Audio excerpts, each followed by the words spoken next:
Когда дикий волк выскочил на тропинку перед безоружным стариком, многие бы сочли это последним моментом в жизни человека. Но вместо оскаленной пасти и броска хищник остановился, пристально глядя своими янтарными глазами, а затем медленно побрел в чащу, постоянно оборачиваясь.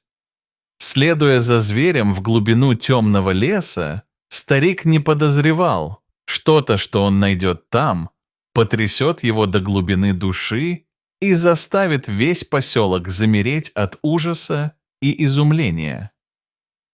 Эта история началась в обычный летний день. Михаил, пожилой врач на пенсии, совершал свою привычную прогулку по лесу недалеко от своего загородного дома.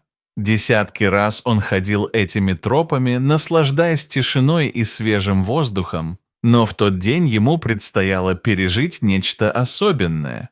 Среди зелени кустарников он заметил какое-то движение, а подойдя ближе, увидел молодого волка. Первый инстинкт подсказывал отступить. Дикое животное непредсказуемо. Но что-то в поведении зверя остановило Михаила. Волчонок не пытался скрыться, не проявлял агрессии.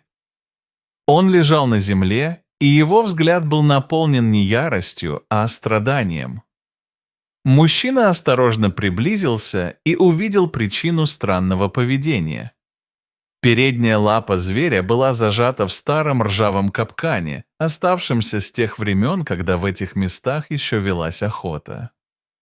Животное было настолько измучено болью и голодом, что даже не сопротивлялось, когда человек подошел вплотную. Вокруг не было ни следа волчицы или стаи. Судя по всему, малыш был брошен на произвол судьбы. Сколько времени он провел в капкане, оставалось только догадываться, но его состояние говорило о многих днях мучений. Михаил, всю жизнь спасавший людей, не смог пройти мимо страдающего существа. Это было непростое решение – забрать дикого зверя домой. Но профессиональные навыки врача и человеческое сострадание взяли вверх. С огромной осторожностью он освободил лапу волчонка из жестокой ловушки. Животное лишь тихо скулило, не делая попыток укусить своего спасителя. Казалось, оно понимало, что человек пришел на помощь. Михаил аккуратно взял истощенного зверя на руки и понес домой. На своем участке он устроил для волчонка временное убежище. Используя медицинские знания, мужчина наложил импровизированную шину на сломанную лапу и начал лечение. Каждый день он кормил своего неожиданного пациента, менял повязки и наблюдал, как постепенно возвращаются силы к молодому хищнику, которого он стал называть Серым. Время шло, и волчонок медленно выздоравливал. Несмотря на заботу человека, его дикие инстинкты никуда не исчезли. Он не позволял гладить себя и всегда сохранял настороженность. Однако к своему спасителю зверь стал проявлять особое отношение. Он узнавал его шаги, позволял приближаться и даже принимал пищу из рук.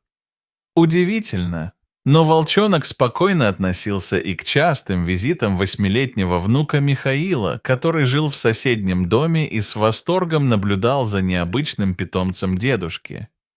Прошел почти месяц. Лапа Серого зажила, он окреп и заметно подрос. Михаил понимал, что скоро придет время расставания. Волк – не домашнее животное, его место в лесу. И однажды утром мужчина обнаружил, что вольер пуст, волчонок перепрыгнул через ограждение и исчез. Хотя где-то в глубине души было немного грустно, врач был рад. Природа взяла свое, и молодой волк отправился туда, где ему и положено быть. Казалось, на этом история закончилась. Прошли недели, и Михаил уже не вспоминал о своем временном питомце, полагая, что тот давно присоединился к стае или начал самостоятельную жизнь в глубине леса. Но судьба распорядилась иначе. создав обстоятельства, в которых роли спасателя и спасенного должны были поменяться. В тот день внук Михаила, Саша, гостил у дедушки. После обеда мальчик попросил разрешения пойти на опушку леса, собрать шишки для школьного проекта. Дедушка отпустил его, взяв обещание вернуться до заката. Но время шло, солнце клонилось к горизонту, а мальчик не возвращался. Когда начались сумерки, Михаил не на шутку встревожился и отправился на поиски. Он обошел все ближайшие тропинки, звал внука, но в ответ слышал только шум ветра в ветвях деревьев. Лес становился все темнее и враждебнее, а мысли все тревожнее. Ребенок мог заблудиться, упасть, пораниться. В этих местах водились не только волки, но и медведи.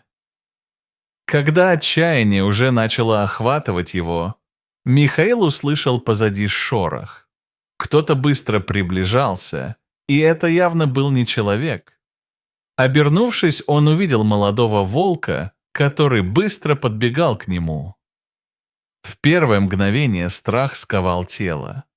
Встреча с хищником в сумерках леса не предвещала ничего хорошего. Но что-то в облике зверя показалось ему знакомым.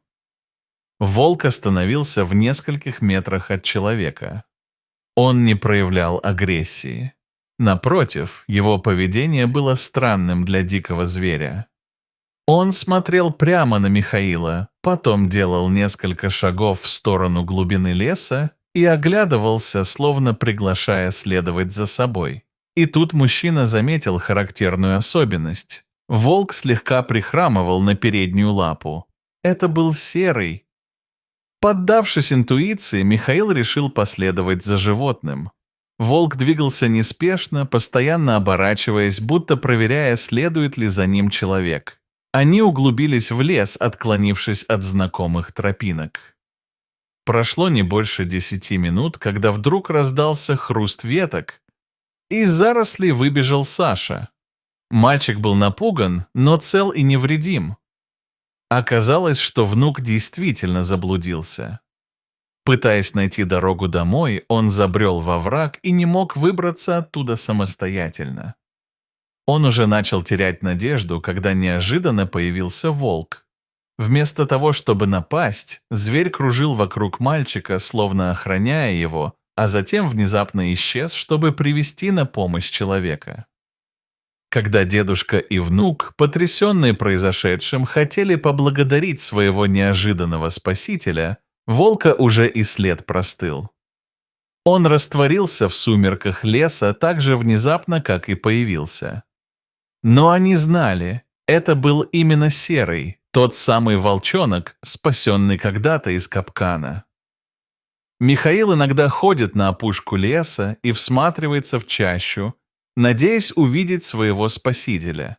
И хотя Серый больше не появлялся, мужчина уверен, где-то в глубине леса живет волк, который никогда не нападет на человека в красной куртке, потому что помнит доброту и заботу, спасшие ему жизнь. Эта невероятная история не просто рассказ о благодарности дикого зверя. Это напоминание о том, что порой наши добрые поступки возвращаются к нам самым неожиданным образом, и о том, что связь между всеми живыми существами на нашей планете гораздо глубже и сложнее, чем мы привыкли думать.